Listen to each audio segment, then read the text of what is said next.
Good morning mga katalap-talap. Gusto ko pong talakayin o ipahatid sa inyo ang kaalaman patungkol sa guardians. Iniisip na iba, ano ba talaga yung guardians? Ito ba'y fraternity lang o ano man? Gusto ko po kayo i-educate sa kasaysayan ng guardians. At doon nyo makikita kung gaano ba talaga pala kaganda at kahalaga ang samahan ng guardians. Panoorin nyo hanggang sa matapos mga katalap-talap, nang sa ganun ay mayroon kayong malalaman at matutunan patungkol sa usaping guardians.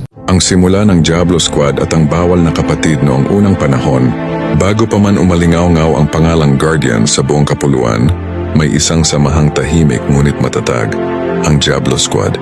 Isinilang ang kapatiran sa gitna ng amoy ng pulbura at sa mga taong ang sinumpaan ay buhay kapalit ng bayan. Nang maglaon ay sinilang naman ang Diablo Squad Crimebuster DSCB, isang kapatiran ng mga sundalo at alagad ng batas. Lahat ay may ranggo, lahat ay may dangal. At sa panahong iyon mahigpit ang batas.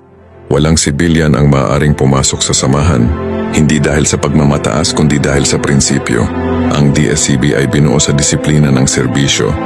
Mga taong sanay sa hirap, gising sa gitna ng putukan at handang mamatay sa utos ng bayan. Hindi madaling unawain ng mga sibilyan ang bigat ng panata, kaya't nanatiling sarado ang pinto para sa kanila.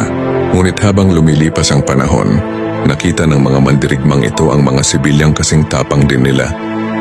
Tumutulong sa komunidad, nagtataas ng bandila ng kabutihan kahit walang ranggo. At doon nila naunawaan, ang pagiging tagapagtanggol ay hindi nasusukat sa uniforme, kundi sa puso, kaya't bumukas ang pinto ng kapatiran. Mula sa hanay ng mga sundalo, lumawak ang samahan tungo sa hanay ng mga mamamayan, at doon isinilang ang Guardians Brotherhood, isang dugong nagmula sa disiplina ng militar, ngunit tumibok sa puso ng sambayanan. Ngayon, ang turo ng mga unang Diablo ay patuloy na bumubuhay sa atin. Ang tunay na kapatiran ay hindi binubuo ng ranggo, kundi ng dangal, malasakit at pagkakaisa.